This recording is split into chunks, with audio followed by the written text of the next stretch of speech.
Welcome to the Zelos Podcast. This week, well, I'm still your host, Rocky Snyder, but I've got Kennedy Hill in the house.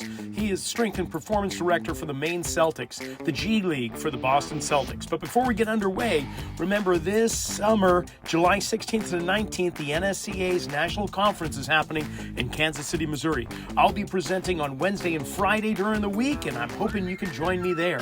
And if you can't, well, maybe consider going to Perform Better.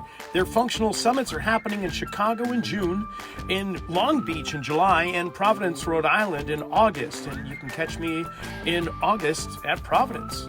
And, well, if travel just doesn't work for you, check out my website, rockysnyder.com, where we have continuing education workshops online, in person, blogs, podcasts, and more. You can even pick up a copy of my book, Return to Center, Strength Training to Realign the Body, Recover from Pain, and Achieve Optimal Performance. While you're online, go to setanticcollege.com, get your master's or bachelor's in strength conditioning. And you can even add RS10 in the code for 10% off tuition today. Be sure to follow us on Instagram at Rocky_Snyder. Hit that subscribe button and enjoy the show. Kennedy, I appreciate your time for coming on, and I can't tell you how thrilled I am to actually have somebody from the Celtics organization with me, because I grew up only a couple times that I actually go into the Boston Garden, but this was the era of Bird and McHale and Parrish and Ainge and Johnson and eventually Walton too. But so to have someone from your organization on is a thrill and a highlight. So first of all, welcome to the Zealous Podcast. Thank you. Thank you. Glad to be here. Thanks for having me on.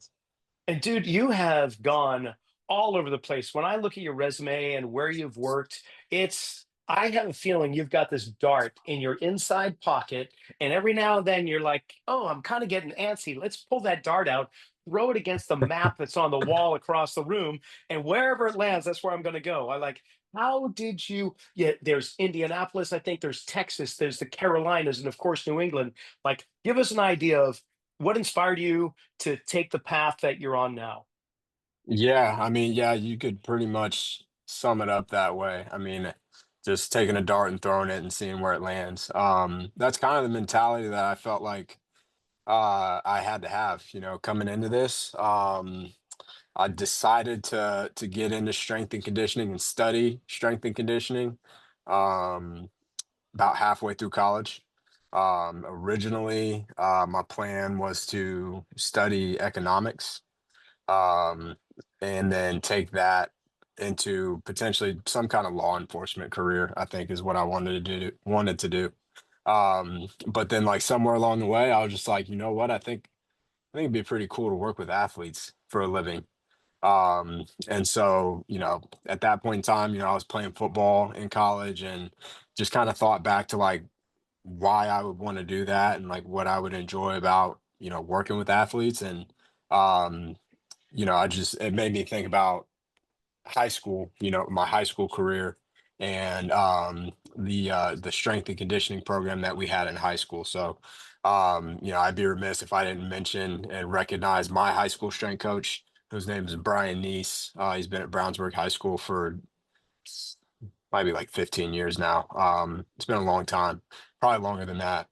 So I mean, to me, he's a legend, and I would say he's the reason why I got into strength and conditioning, just because of the program that he built for us in high school. He started out using, a small, maybe, I don't know, maybe a couple 100 square foot room that we worked out in. And when I go back to the high school now, he's got, 15 plus power racks. He's got elite form on every single rack. I mean, he's got a multi-million-dollar weight room. And that's just been from him just, you know, staying the course and being there for so long. And so, yeah, the program that he put us through and just like how he helped me, I don't think I would have had a chance to play college football had it not been for him, because I was, 5'6", 130 pounds, going into high school. So wasn't much of a chance for me if it weren't for Uh-huh. strength and conditioning. So yeah, I would definitely credit him. And then just like, some of the other influences I had along the way were my college strength coach at Taylor University.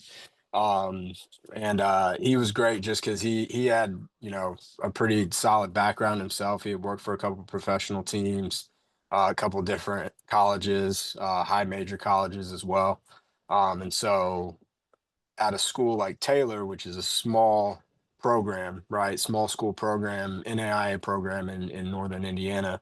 We don't have a lot of resources there. And for someone like him who had that background to come in and lead our strength and conditioning program, we were all really excited about that because, we felt like that was going to be, that development piece was going to be big for us and just getting better and hopefully having a better season. And it wasn't my last season, unfortunately, but the season after I came back and I coached, and he was still there. He was still running our strength and conditioning program. Actually, that was kind of my first, like, taste at running, at helping run a strength and conditioning program because he knew I wanted to get into the field. And so as I was serving as the running backs coach, he was like, hey, go ahead and take care of the strength and conditioning program too. Here's the program, go ahead and run the workouts and all of that. So that was kind of my first introduction into that. And so that first year that I coached, like I said, it wasn't my last year. I wish it was, but the first year that I coached was our best season at Taylor in a long time. And so, it was our season, a season where we had the least amount of injuries. Guys were performing really well, putting up really good numbers in the weight room and all around. So yeah, I would say like that's what got me started. And then it's a whole nother story as to how I got to where I am currently. So Well, before you share that, because yeah. definitely want to know that path, you kind of alluded to in my interpretation as there was this one moment that occurred with your experience in high school with your phenomenal strength coach and then your college strength coach and so on, but somewhere halfway through your college career of thinking about econ and joining some type of police force and so on, or law enforcement.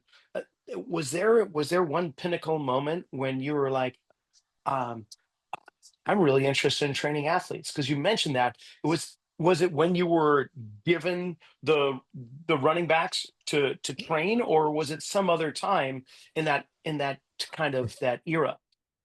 Yeah, actually, there was. I'll leave the name of the school out of it because I actually transferred from this school. So, um, but the school that I initially went to out of high school, the college that I initially went to out of high school, um, let's just say that the strength and conditioning program was not up to my standard, having come from the Excellent. high school that I came from, right? Being And the very program that I came diplomatic, from. very tactful. I like that. You're very, very modest and nice. So it was a piece of crap uh, compared to what you're used to. it You're like, was what the hell is this all I'll about? yeah, I can summarize it by saying our off-season training consisted of CrossFit workouts. Okay, No, I'm I not know. bashing CrossFit, right? I hear you. CrossFit is people that do CrossFit are very brave. I'll say that. Uh, Yeah. but Especially it if you're a wasn't for CrossFit me. athlete, right? Yes. Exactly. Yeah, Yeah. it's a whole thing in and of itself, right? You have to train for CrossFit to be good at like CrossFit just it doesn't work for athletes, right? Um so yeah, we were doing a lot of that and it just didn't sit right with me. And so I'm like there's got to be a better way. And I'd like to learn that way. And if I go into this as a career, I want to take it as far as I can. I want to work at the highest possible level that I can. So yeah.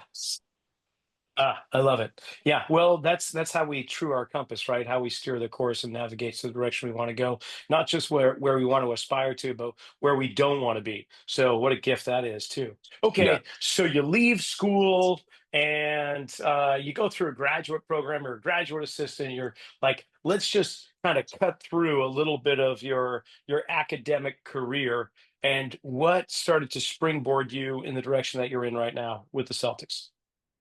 Yeah, so just kind of learning like what it would look like to become, a strength and conditioning coach or get into the sports performance industry. My college strength coach helped me out a lot with that. He kind of just like laid out like this is typically what, what to expect, what you're going to go through. And so the first thing he said was it'd probably be helpful to get an internship and then eventually consider doing a graduate assistantship wherever you can, with whatever university. He had tried to help me get into a couple places, but at that time, I mean, it was really difficult to get those positions, those graduate assistantships, because the field was really growing at that point in time. And now it's like a lot of places you can't even be a GA in a lot of places anymore for whatever reason. But it's even more difficult to get those now. But yeah, so he was, saying be good to do an internship, graduate assistantship, and then hopefully after that, you have enough experience to get yourself a full-time job. And so that's exactly what I did. Graduated from Taylor, and then was able to secure an internship at Exos in Frisco. And so out there, and to me, I'd heard about Exos before I went out there. I had seen the whole welcome to the draft or whatever show they put on. They put on a show, I think, every year on the ESPN Yeah. around the time of the NFL draft, and they profile how guys are getting ready for the combine. And so, watching those was also another kind of like, moment where I was like, oh, that looks I'd like to do that. If I'm going to Yeah. get into this, like I think I'd like to try it. I'd like to get to that point where I'm working with guys like that, helping them Did you train ever for the go to combine. did you ever go to the Maine facility in Arizona? I did, yeah, yeah. I Awesome, did. I isn't got it? to see that. It's incredible. Yeah. Incredible. Once you see that, it's just like it's over with, right? Like you're like, this is it. I got to get to this. Dude, So sincerely. yeah. Sincerely. And now So when you say Frisco, you don't mean San Francisco. You were in Texas, right? no, yeah, Frisco, Texas. Yeah. Yeah, Yeah, yeah, yeah. Okay. North Dallas. So yeah, I actually had a guy that I played football with at Taylor. He got a job at Exos. I think on the performance consultant side and helped me get that internship. And so landed in Dallas during their combine prep season. So I got to see all of that, right? Got to be a part of all of that. Um, and got to, see the nuts and bolts of how they help guys, take a tenth off of their 40 and help them make $1 million extra, whatever it may be, which is really cool, right? It's a really cool thing when you think about it like that. And the great thing about that program was is they want you to and they push you to be really hands-on, even as an intern, even as somebody that's just getting started. By the end of the internship, they expect you to be you know running training sessions with whoever. It could be with their NFL vets, it could be with the college athletes, it could be with the high school athletes, definitely with the youth athletes. And so you have different cycles of professional athletes and college athletes coming through there at different times, and they expect you to be able to work with them and gain the confidence in standing in front of a group like that. So that was a great experience. And then was able to take that and kind of parlay that into a graduate assistantship at Tarleton State, and took that opportunity. Say Tarleton State, most people probably are going to have zero idea what that school is or where it is, but it's now a Division I school in kind of West Central Texas. They're in the WAC conference. They're kind of bringing the WAC back with Mm. football and everything. And so at the time that I was there, we were Division II. But I had never heard of Tarleton State before. The strength coach approached me and was like, "Hey, I got a graduate assistantship role, open. If you're interested in applying for it." I was like, "Sure, I'll look into it." And it is a good school. Tarleton's a good school. They were a great school athletically. They were just dominant at the Division II level, and that's what helped them, climb up to Division I. Had a great strength program. The head strength coach at the time or director at the time was Rod Cole. And so he had spent 14, 15 years working for Bill Snyder at Kansas State. And so that's where, he got his experience, and then he had been at Tarleton State at that time for about 8 years. So built up a pretty good program there. Um, so got a lot of autonomy working in that program, working with on my own, working with volleyball, women's basketball, and then assisting with everything else, right? Had some autonomy over the interns there and all of that. Um, so got a lot of leadership, or so more so leadership experience there. And then right after that, graduated with that, with my master's in kinesiology, and then was able to get a job, full-time job as a head strength coach, whatever you want to call it, but um, strength coach at a high school in Houston, Second Baptist High School in Houston. So it's a Nice. private school down there. Yeah, did that for a year, just kind of helped build that program up. They were kind of, starting to build that from the ground up. Was trying to work on a way to establish like a class system, right? So like actual class periods for the kids to come in and do, and participate in strength and conditioning, mainly for the athletes, but they wanted to try and organize that. So, was working with administration and different kinds of groups of people to try to put that together. But did that for a year, and then kind of wanted to get back into college. High school is great, but I just wanted a different challenge. I wanted the challenge of working at the college level, and like my ultimate goal was to work. At that time, my ultimate goal was to work in Division 1 athletics, Division 1 football, primarily. So I was willing to do whatever would help me get to that. So I knew I had to get some more college experience, and so got an opportunity through going to the CSCCA conference, right, every year, and just kind of developing connections, which is a great way to, get different roles, get the different roles that you want. So through that, met some connections, ended up being able to walk into a role at North Carolina Central. So moved from Houston, Texas to Durham, North Carolina, and worked there for a year, oversaw volleyball, softball, helped with football, helped with baseball, the typical, college job, college assistant job. Sure. Uh, did that for a year, and now, COVID hits, right? And so COVID hits at the end of my first year there. We all get sent home, right? So we're still doing our training and stuff remotely. And it comes time, everything's starting to open up again. Everything's starting to open back up, and like everybody's starting to go back to school, planning on going back to school. We're all planning on going back to work.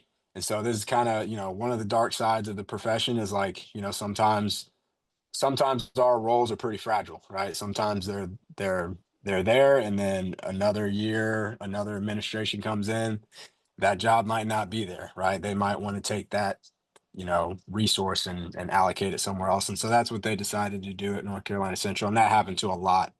I knew a lot of people that Mm. that happened to at that point in time, where, assistant strength and conditioning coaches, young ones that are kind of at the bottom of the totem pole, like you come back and it's like, hey, we had to cut the role because of budget cuts because of COVID. And so, that happened to a lot of people that I knew. So that was tough. That was a tough, I mean, that was a tough time for everybody, right?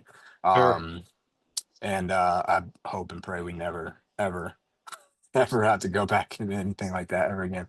But on the bright side of that, kind of on my way out of North Carolina Central, before I even knew that, all of that was going to happen, was having a conversation with one of my buddies that I played high school ball with, and he was on staff with Wake Forest football, and he was about to move on from that position. And so he had called me, knowing that I was right down the road. He was like, "Hey, if I leave this position, would you be interested in, interviewing to replace me?" I'm like, "Absolutely, yes, I would." Sweet. So, Nice. so that, right there, put that, kind of, put that goal of mine right on the horizon of getting into, high major college football. Um, Love it. I love it. So yeah, you moved into that spot? yeah, moved into that spot right after the role at North Carolina Central ended. And so just moved right back down the road to Winston-Salem. The thing is, I had done a small, brief little internship with Wake Forest football with him while he was there. So I'd Oh, already cool. kind of developed some relationships there, but and so they remembered that when that role opened up, and so that played out, pretty well. Um, and then went in as like the number 5 strength coach on staff, right?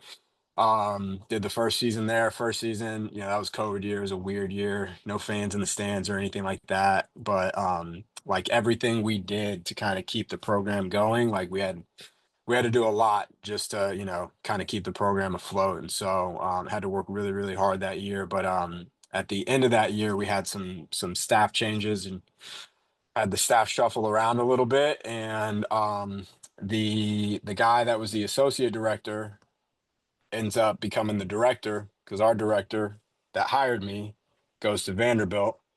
And so once the associate director became the director, he brought me up to be his associate director. Nice. So got a promotion at the end of that first year. So did 2 years at Wake Forest.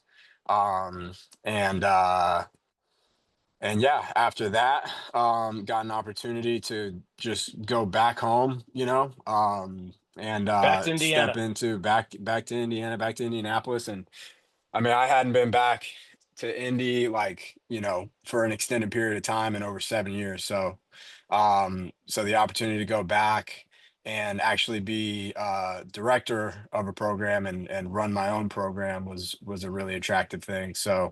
Um, so yeah, that's something that I wanted to do and wanted to be back home, and that was the best opportunity available. So took that opportunity. A lot of people would look at that and be like, that doesn't make any sense, but that's just what I wanted to do at the time. Okay. So did that, ran that program for 2.5 years, and then towards the end of that is when I was, starting to realize, like, I think I just want to put myself on a different trajectory right now as far as, I still want to attain that goal of working at the highest level possible. And so I had been having more conversations with people who worked at the professional level, worked in professional sport, just trying to get a feel for what that, looks like and what that is. And from what they were saying, to me, it sounded really attractive. And so just started looking for roles that I could step into. And the role with the Celtics opened up. And when it opened up, I threw my name in the hat and it worked out. Just made it through the made it through the interview gauntlet, Eh, and here I Man, am. Kennedy, that's fantastic, and congratulations for being successful in every direction you've gone in so far. That's very commendable, and I love it. And here you sit, just working with some world class athletes, and just moving your way just through I won't say up the ladder necessarily, because the ladder I think is more sideways depending upon your viewpoint, because there's those people that really love working with the top level athletes. Others really Yeah, enjoy, just get as much thrill working with developing athletes and those that are in between. So but yeah, but yeah. it is fantastic. I love this. So, and then so you started with the Maine Celtics. Of course, that's Yep. the Boston Celtics G League organization. And this Hmm. was you're going into what, you've been there a year now, Been there, second but yeah, year? coming up on a year, going into the second. Yep. So And so yeah. Go you ahead. were Sorry. there for, no, last year, for those that don't realize it, and maybe I'm wrong, maybe I lost track of time, but it was last year you guys won the G League championship, was it not? No, Two years they were in the finals. They were in the finals. The Maine Celtics were in in the the finals. finals and lost to the OKC Blue. Damn. Yeah, Okay. lost to the Sorry to OKC bring up a Blue in three painful memory. games. All right. I mean, I wasn't here yet, so Okay. yeah, I wasn't a You part of it. came in Yeah, I came afterwards. in right. Yeah, I came in right after that. But I feel the extended, associated pain with that, I I guess. imagine. Yeah, And yeah, so, and okay, and of course you're with the Celtics, but right now the NBA championship's happening, and by the time this yeah. airs, it'll still be going on. And it's Hmm. OKC, those Yeah. damn bastards from OKC, and with your home, your home team of the Pacers. I'm imagining if you grew up in Yeah, Indiana, yeah, I got to tell you personally, I'm rooting for the Pacers myself. Once the yeah. Celtics were out, which was heartbreaking for me, and I'm sure it hmm was for you too. But if there's a team I'm going to root for right now, it's the Pacers. So I just got to put it out there. There you I go. I get I'm gonna be careful and not claim that I root for anybody other than the Boston Celtics right now. Um, Oh, you're so wiser. You're so much I wiser than can, I am. but I can say that I'm enjoying this postseason run. I'm enjoying watching, what's going on. A lot of people, I think there's a lot of people on the outside looking in that probably aren't even watching the finals right now because you got two small market teams. Like who's even on the Pacers, right? Like a lot of people are just like they have no idea. But like when you actually watch them play and you They're watch amazing. OKC play, like Unbelievable. they play a fun brand of basketball. Like they really Yeah. do. So so So yeah, fast. it's So fast. fast. Yeah. But Fast. what They about can put the up 100. I was gonna say they oh, can put up unbelievable. 140 points. They can hold teams to 90. Like, it's good basketball. So Yeah. So, yeah. well, speaking of good basketball, we'll go back to the Northeast and we'll go up to Yep. Maine. Dude, Yeah. how are your winters? Like, was that because man, you've been down to Carolinas, you've been down in I Texas. Hell, know. I I know it gets know. I kind of got cold in warm blooded, Indianapolis, man. but it doesn't get like freaking where I got you can yeah. get the moisture in your nostrils when it freezes and it cracks in the morning when you wrinkle your nose and you can hear the ice crystals inside your nostrils. Like Oh yeah. that's You freaking gotta cold, love and it. that's You Maine. gotta love it. Yeah. So how is I that? it I like to, I like to let the people in Maine know that like winter doesn't bother me. Like I'm from Indiana. Like, like we have winter. It gets cold there. We get snow. So like I like to let them think that. I did get a little warm blooded, being in Texas and North Carolina. And I think I prefer it. I think everybody prefers warm weather, but it wasn't too bad because I mean, obviously we were there through the thick of it.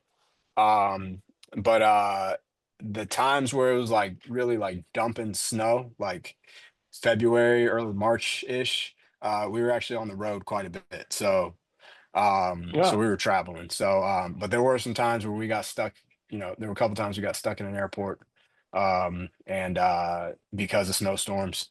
Um, so it does snow. It snows a lot more than I've ever seen. So I will say that is not as fun. So the winters are long. They're very long up there. It's like, it stayed Hey, in the 30s, 40s, 50s you're putting until in your April. time, man. That's what you're doing. You're Yeah. just putting in some time. And it won't be Yeah. there for long. Yeah. So talk about traveling a little bit. How many games are in the G League season compared to the NBA? So if you include the finals, and then you factor in, the first called the first half of the season, which is called the tip-off tournament. You include all those games, I think it's Okay. roughly 50 games. So, significantly less games than an NBA season. But those 50 games are condensed into 6 months, 5, 6 months. And so, you'll have some weeks throughout the season where you might be playing 4 games in a week.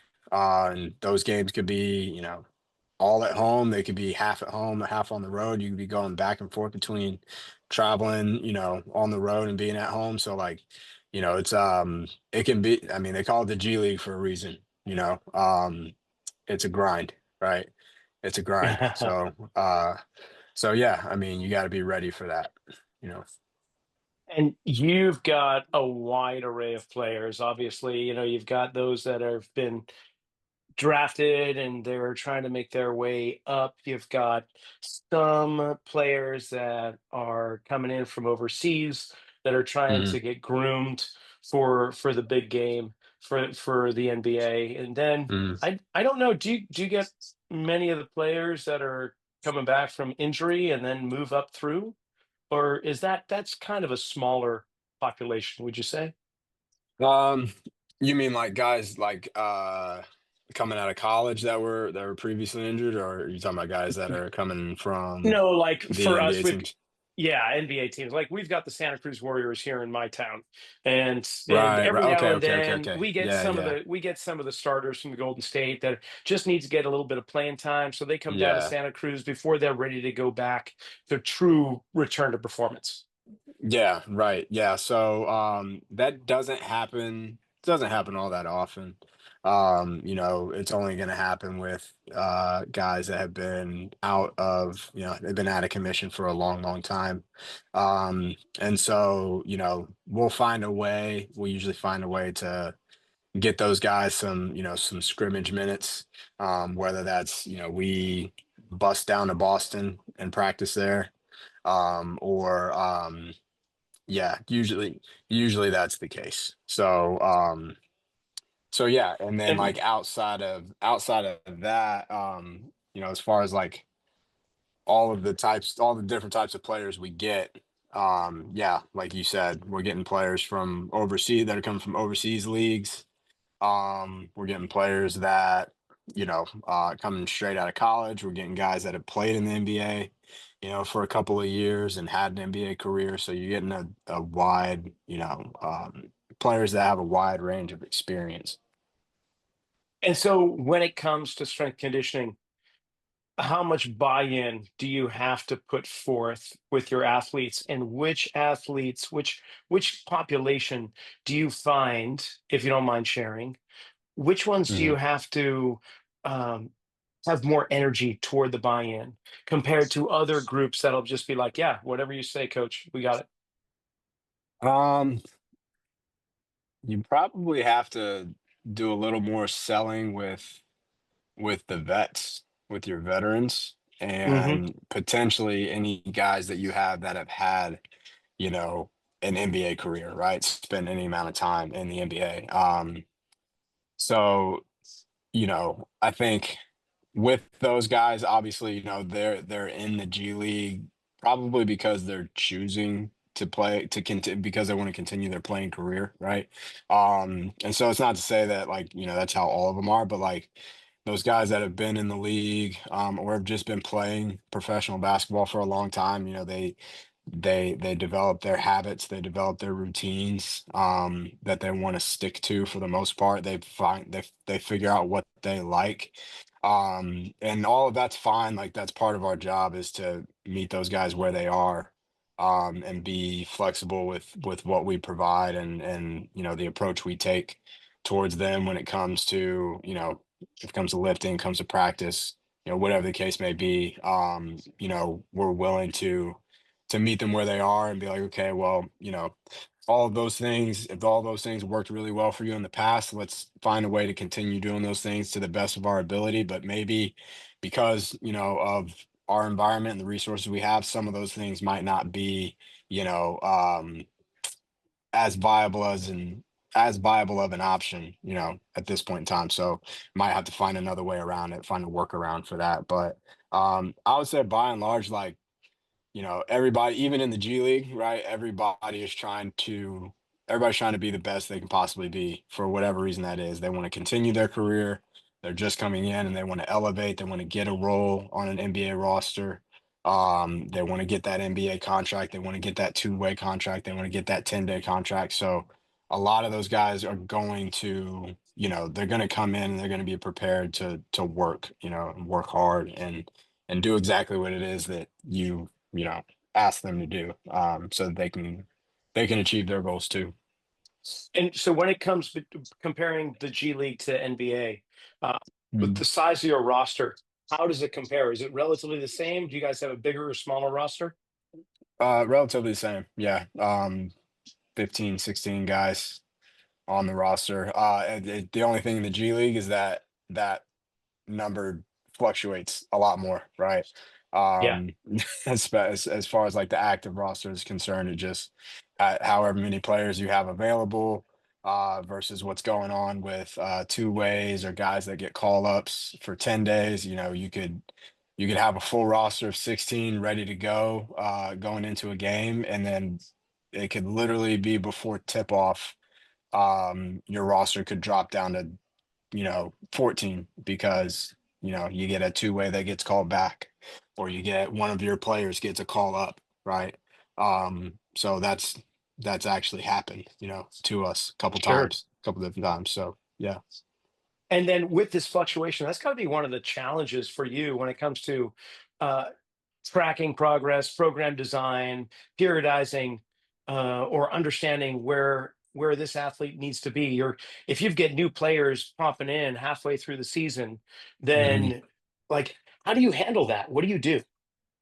Um, I think it's just like, mainly it's how you approach everything coming into it, like knowing that that's an expectation, right? And that that's going to happen, that, your roster at the end of the season could look completely different than it did at the beginning of the season.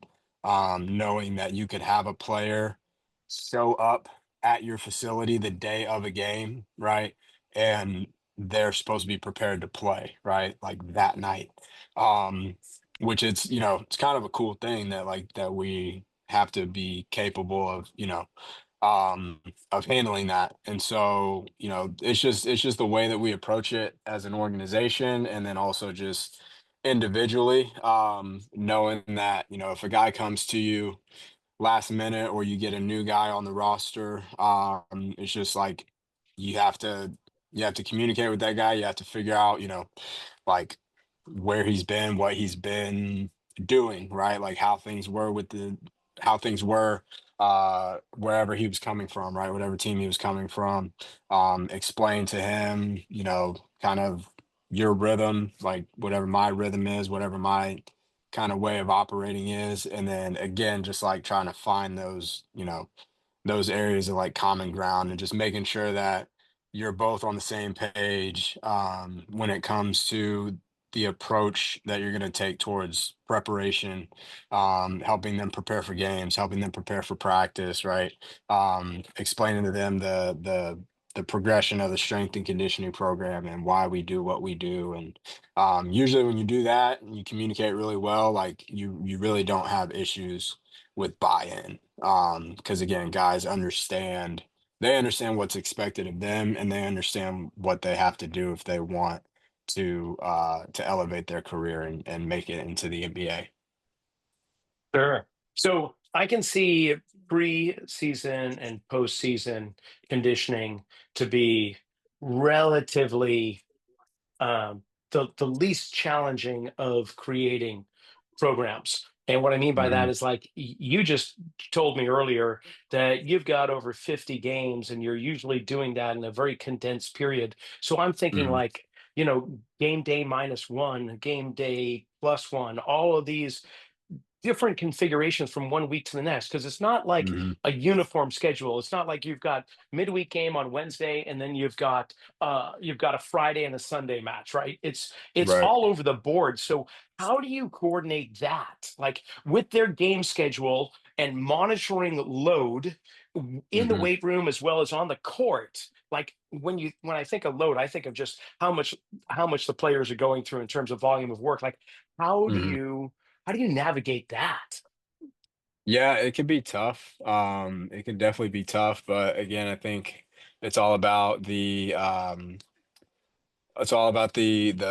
preparation that you have going into the season. And once we're in season, from a training standpoint, our goal is to we want to progress. We still want to progress in terms of, we want their strength to progress throughout the season. We want, their resiliency, their robustness to progress throughout the season. We want them to continue to get better, but ultimately, we want them to go into each game day feeling like they are capable of performing at their absolute best, right? And feeling as fresh as they possibly can. Sure. And so, when you're battling practice, when you're battling travel, um, when you're battling all those things, you definitely have to take those things into account, factor those things in. And so obviously I'll have the base program laid out and what we want to do in an ideal setting. right? In an ideal situation, and like, the amount of load we want to lift on particular days, the amount of reps we want to accomplish. In the G League, you keep it pretty simple, it really is mostly just sets and reps and consistency. And so like I would say that's probably the priority. That's probably priority number one, is just being as consistent as possible.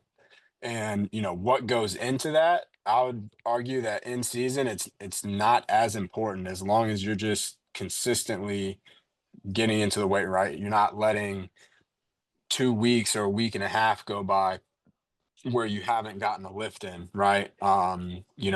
We ask our guys to get really anywhere from 1 to 3 lifts in a week, right? And so ideally we're going for two.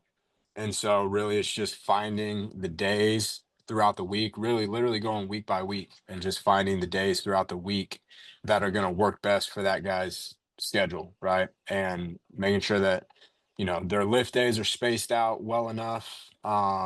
Making sure that, you're not trying to tax them too much by, having them, for example, lift on a game day when it's going to be a late game and we got to travel super early in the morning, right? Like, you're just looking at all of these variables and looking at the situation, be like, okay, when would the best possible time to be to schedule a lift, to schedule a recovery session around practice, or maybe we're getting to a stretch in the season where we have the lift schedule, but we're getting to a stretch of games where like it's really just not feasible. So maybe we need to flip, one of these lifts on its head and just turn it into a recovery lift, right? And just, pull some reps and sets off rather than just continue to go after and just like stick to the program. And, you want to stick to the program as close as you can, but you just have to know that, you're going to have to inject some flexibility into that and be willing to change things up. Well, I think you kind of answered the question that's been on my mind as you were talking here, and that is how much you rely on instinct, and instinct being the collection of conscious and unconscious information, knowledge, and experience you've gained over the course of your career, and whether it's just a like this thing in the back of your head goes, I don't think it's time we push these guys today. Like, how much do you rely on your Mhm. instinctive experiential knowledge? I think what you're just told me is you actually rely on it quite well. I would like to think so. I would like to think that that helps me out. Having been an athlete, even though I played a different sport, and I didn't play at a professional level.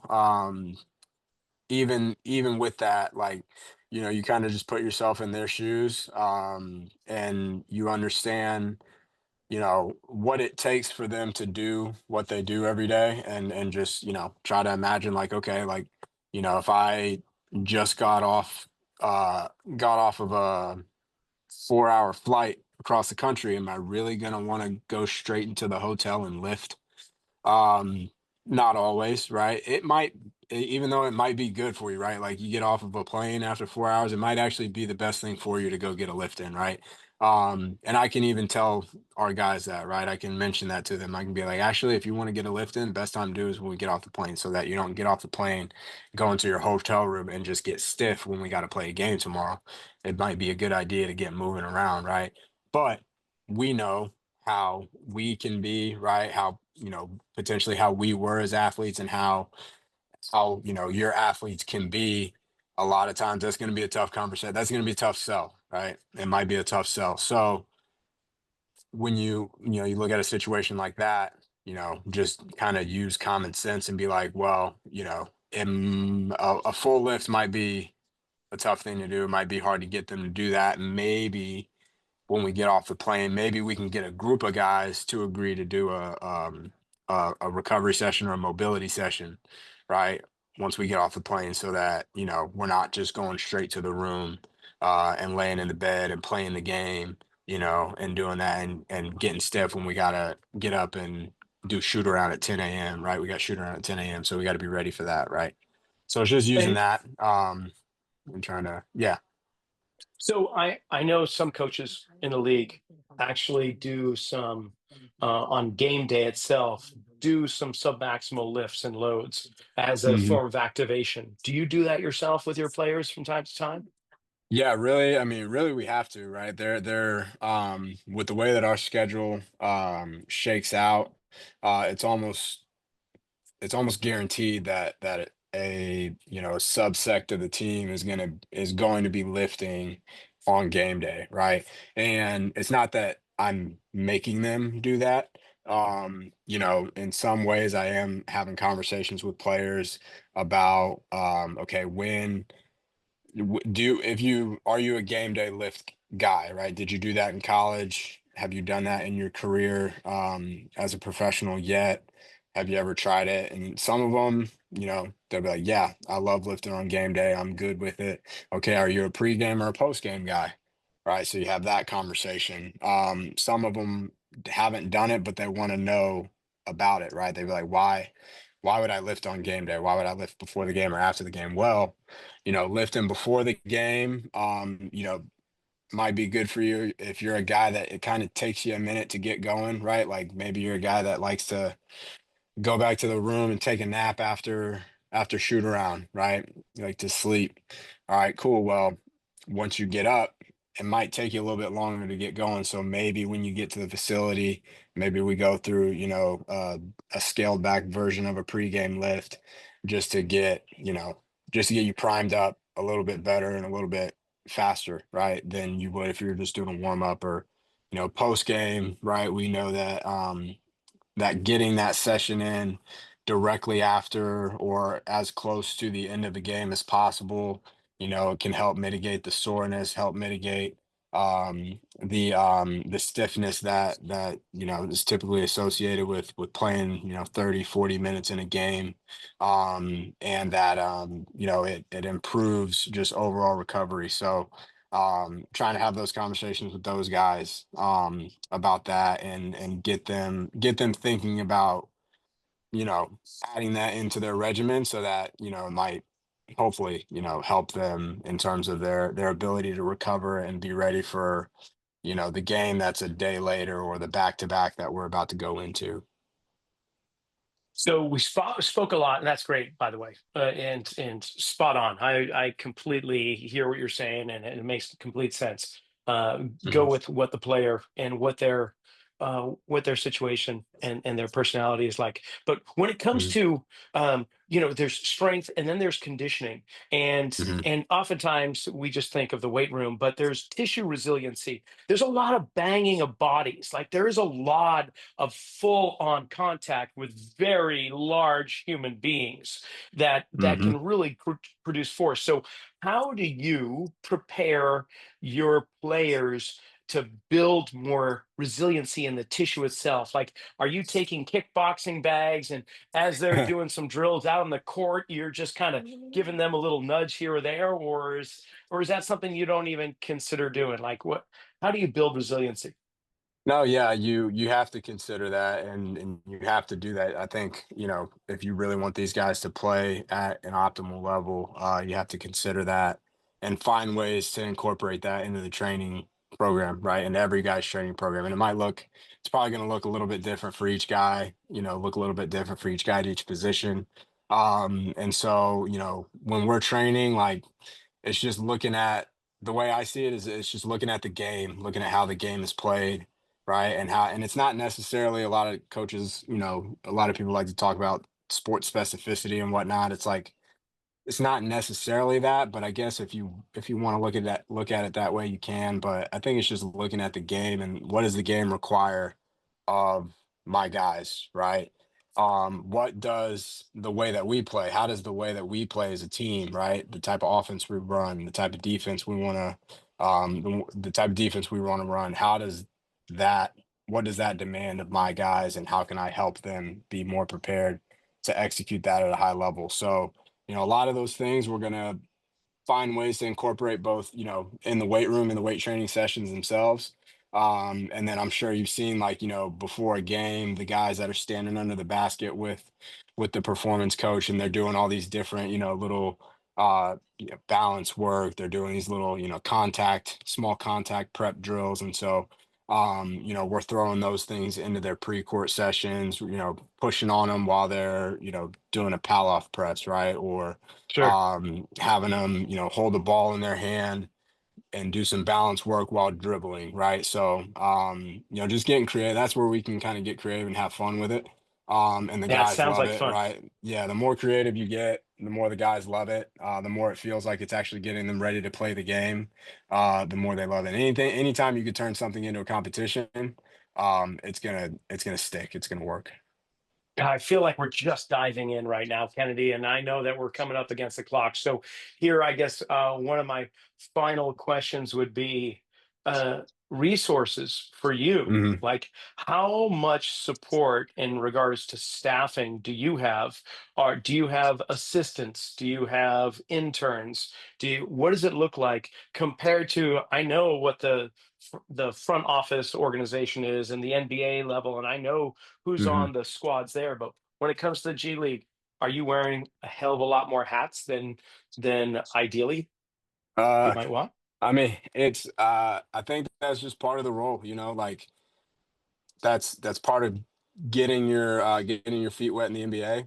But I think it's a great challenge because yeah, you wear all the hats, right? And I get to be the strength coach, I get to be the sports scientist, I get to be the pseudo nutritionist, right? Quote unquote nutritionist. I get to wear an ops hat every now and then, right? And helping plan things, right? Helping, something as simple as helping take bags on and off the bus and put them on the plane. Like you, you, you get to inject yourself into every area of the program. And I think it's great because, it kind of gives you a little window into how a whole staff operates at the NBA level, where you have different people that are in charge of those roles. Um, but I think that's really what helps prepare you to step into a role in the NBA because you understand how all of that works kind of on a little microcosmic level. But yeah, I don't have any assistants. I don't have any interns. So I'm ordering the food. I'm running to go pick it up. During practice, I'm making sure guys are getting going in the weight room. I'm setting the catapults out, collecting them at the end of practice, uploading the data. I'm having meetings with the player development coaches, talking about what the practice plan is, and I'm talking to ops about how we're gonna what the logistics are for the next travel for the next road trip. So I mean, like, you're involved in everything. And we're going to save this as a little snippet of a recording so you can just play it back at your next job interview when they call you up to the main office. Because dang, man, that is some serious experience that you're getting in yourself neck up to your neck in. And there's a side of me that's just like, wow, I'd love to come back to Maine, not in the winter, but some other time, maybe in the Come late on, man. fall, and just give you a little hand because it sounds Yeah, like you could let me you could know. use a little bit. My gosh. This has been phenomenal, Kennedy. I honestly, I knew it would be. I've been looking forward to this conversation for quite a while. I can't thank you enough for agreeing to be on, as well as for the Celtics organization and making this happen. Uh, if people want to follow you, like Yeah, obviously there's LinkedIn, which is the great career resource for everybody in our field. But yeah. Instagram or social media, what do you do? I'm really just on Instagram. I can't say that I post a ton, so I'm probably not a super exciting follow. But I am on Instagram, K dot Hill Strength. Pretty easy. If you want to follow me on there, a lot of times I'm just throwing stuff onto my story of what I'm doing, where I am in the world, right?